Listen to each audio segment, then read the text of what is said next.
ప్రాణాపాయ స్థితి నుండి కాపాడేవారు ఎవరు లేరా? అయ్యో దేవుడా, నా కొడుకుకు ఏమైంది? ఇలా ఒళ్ళంతా బొబ్బలు పుడిచి ఎర్రగా అయిపోయింది. ప్రాణం పోయేలా తల్లడిస్తున్నాడే.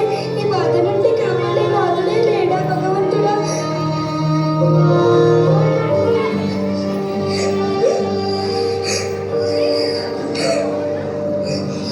అయ్యో, ఈ బాబుకి అమ్మవారైందే. అయ్యో భగవంతుడా, నా కొడుకు ఇలా అయిందేంటి? ఏం కాదులే అమ్మా, ఏడవకు.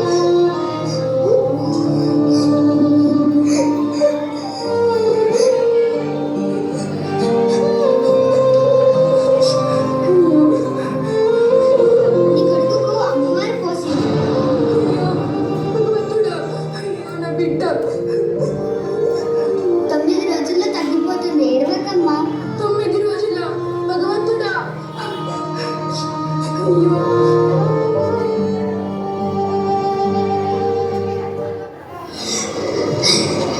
అయ్యో, నా ఊరికి ఏమైంది? ఇలా అందరికీ అమ్మవారు పోసింది. ఏం జరుగుతుందో ఏమో అర్థమే కావట్లేదు. ఈ సమస్య నుండి కాపాడే దేవత లేదా? అయ్యో భగవంతుడా.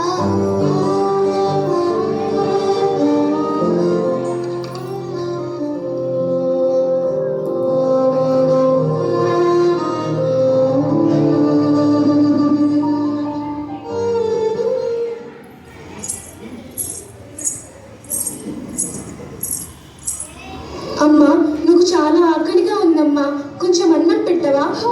ఎవరమ్మా నువ్వు? నా బాధలో నేనుంటే నువ్వు వచ్చి అన్నం పెట్టమంటున్నావు. వెళ్ళిపో అమ్మా. చాలా ఆకలిగా ఉందమ్మా, కొంచెం అన్నం పెట్టమ్మా. అయ్యో సరే రా అమ్మా, పెడతాను.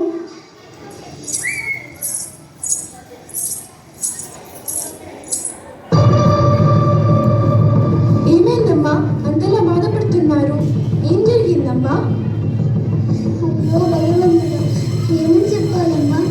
ఊళ్ళో వాళ్ళందరికీ అమ్మవారు పోసింది. ప్రాణాపాయ స్థితిలో బాధపడుతున్నారు. అయ్యో భగవంతుడా. అయ్యో పాపం, బాధపడకమ్మా. ఈ సమస్యకు పరిష్కార మార్గం నేను చెబుతాను. ఇదిగో అమ్మా, ఈ కుండలో వేపాకు, పసుపు, నీళ్లతో కలిపిన పసరు ఉంది. దీన్ని తీసుకొని ఊళ్ళో గడప గడపకు చల్లుకుంటూ వెళ్ళిరా అమ్మా. సరే అమ్మా. ఇదిగో అమ్మా, నువ్వు ఒక విషయం బాగా గుర్తుపెట్టుకో. ఏంటో చెప్పమ్మా ఆ విషయం. గడప గడపకు చల్లుతూ వెళుతున్నప్పుడు వెనుకకి తిరుగు చూడకుండా వెళ్ళాలి. అప్పుడే ఈ సమస్య పరిష్కారం అవుతుంది, ఈ ఊరు బాగుపడుతుంది. సరే అమ్మా, కానీ ఒక విషయం. నేను తిరిగి వచ్చే వరకు ఇక్కడే ఉంటానని నాకు మాట ఇవ్వమ్మా. సరే అమ్మా, మాట ఇస్తున్నాను. నువ్వు తిరిగి వచ్చే తర్వాతే నేను వెళ్తాను.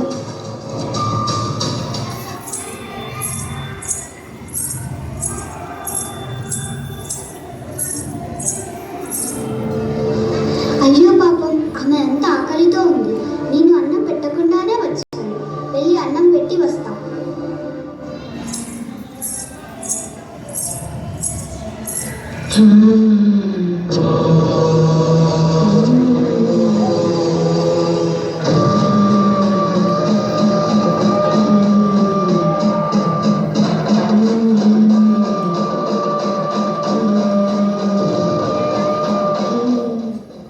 అమ్మ తల్లి, నా ఇంటికి వచ్చింది సాక్షాత్తు అమ్మవారా? ఇప్పుడు అమ్మవారు నన్ను చూస్తే తిరిగి వెళ్ళిపోతుంది. ఆమె ఇక్కడ ఉంటే ఊరు బాగుపడుతుంది. కాబట్టి అమ్మవారు నన్ను చూడకూడదు. నేను ఇంట్లోకి వెళ్ళకపోవడమే మంచిది.